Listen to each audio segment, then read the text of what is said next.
In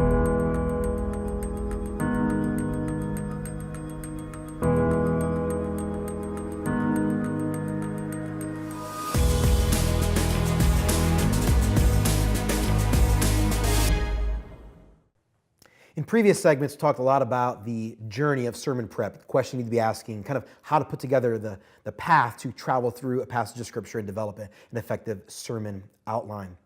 And a part of that is consulting other sources. And obviously the most common source you're going to consult when you're studying a passage of Scripture and coming up with effective points in a sermon are commentaries.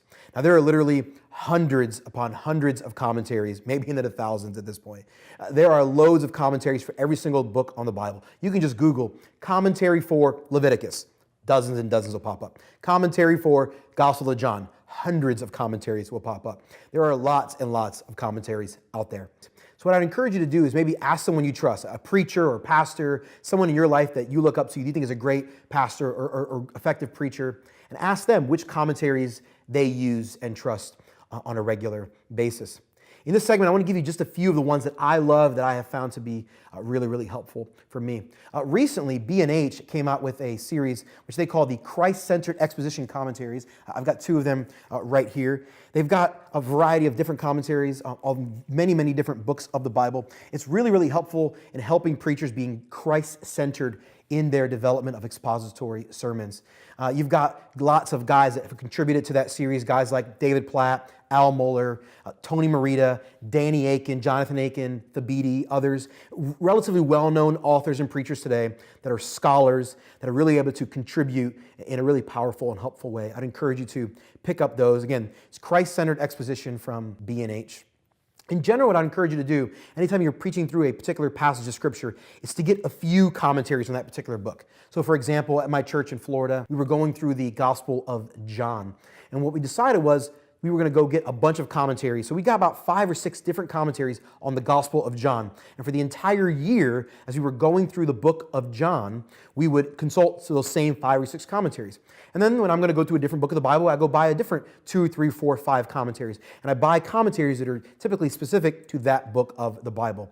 There are commentaries that are more broad. The most famous classical one, no doubt, is Matthew Henry, written several centuries ago. And there are a variety of other commentaries that are more holistic for the entire New Testament or the entire Old Testament. But my experience that the commentaries that are written for specific books tend to be most helpful. Some of the commentators that I love the most, that I would highly encourage you to check out, are D.A. Carson out of Chicago at Trinity Evangelical Divinity School. Fantastic commentaries. Some of his works are some of the best I've ever read. Guys like Douglas Moo, Howard Marshall, Leon Morris, an Australian theologian who I've come to love, Kent Hughes, Danny Akin, who I've already mentioned. He's the president of Southeastern Seminary. Fantastic work. R.C. Sproul's one of my favorite commentators. He recently passed away. I'll show you 2 of the ones that I love. He has an entire series of commentaries that he has out. Basically, he has one on several books of the New Testament.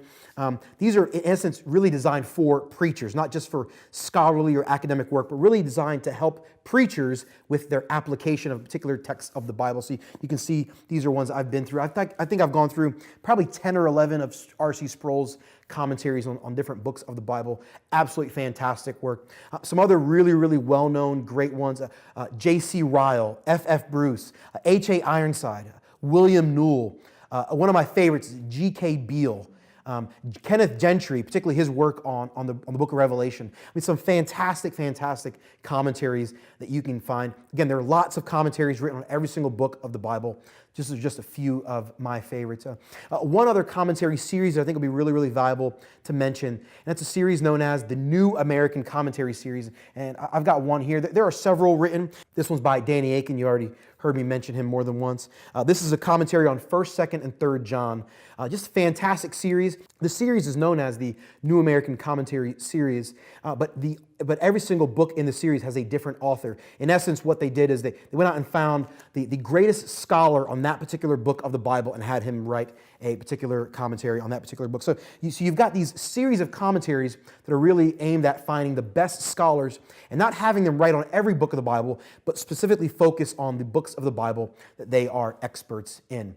I'd also encourage you when you're trying to find commentaries to get a diversity of voices. You'll notice of the list of people that I've mentioned, you've got people from all different walks of life. You've got Presbyterians and Baptists. I've got Calvinists and Arminians. I've got premillennialists, postmillennialists. I love having a diversity of voices. I've got Americans, I've got Australians, I've got British.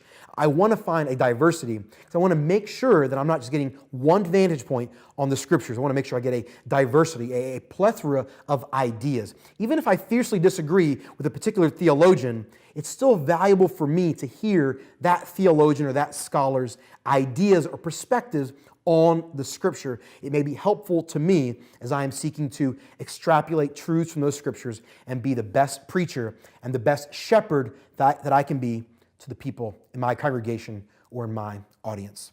I love commentaries. They're an extremely big help to preachers. I'd encourage you, get a bunch of them, get a diversity, and utilize them as you study the Scriptures.